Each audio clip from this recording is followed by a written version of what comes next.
Hello everybody, it is Steve, your friendly neighborhood lawn gnome. Welcome back to another video over here on That's Comical, and if you're watching and it happens to be a Wednesday, happy new comic book day.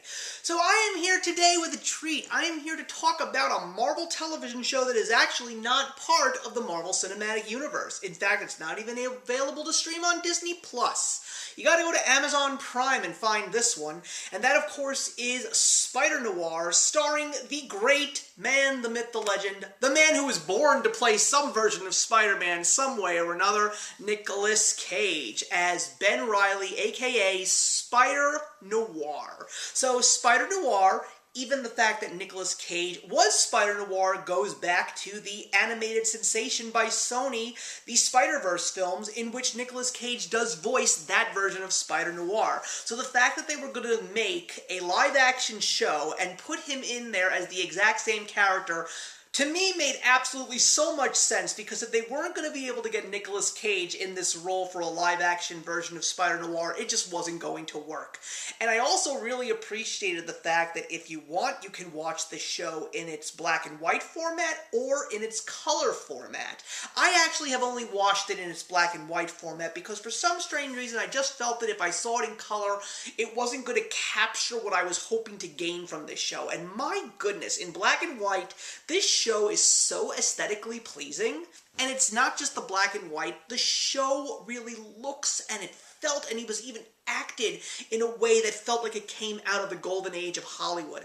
I loved every single character in this show, from the heroes to the villains, and I also loved how certain villains in this Spider-World were in fact portrayed. I mean, we got characters like the Sandman and Tombstone, and you don't think about them looking the way that they do compared to the ones in the 616 comic book world.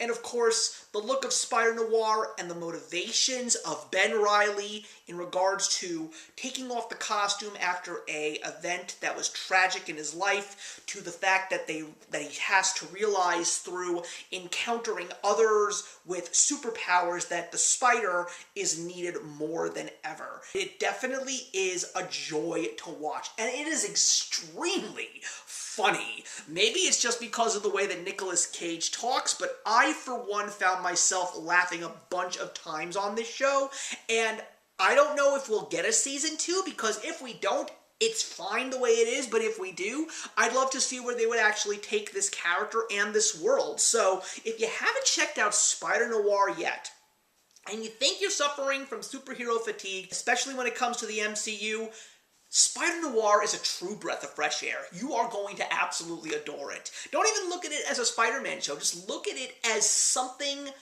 that you've never seen before. A superhero show from the golden age of Hollywood. That's the way it looks to me, especially if you watch it in black and white. I highly recommend. Thank you very much for watching, everybody. Leave a comment in the box below and let me know if you've seen Spider-Noir and what your thoughts were, and more importantly, have you only seen it in one format, and if you did, which one was it, or did you decide to go both ways?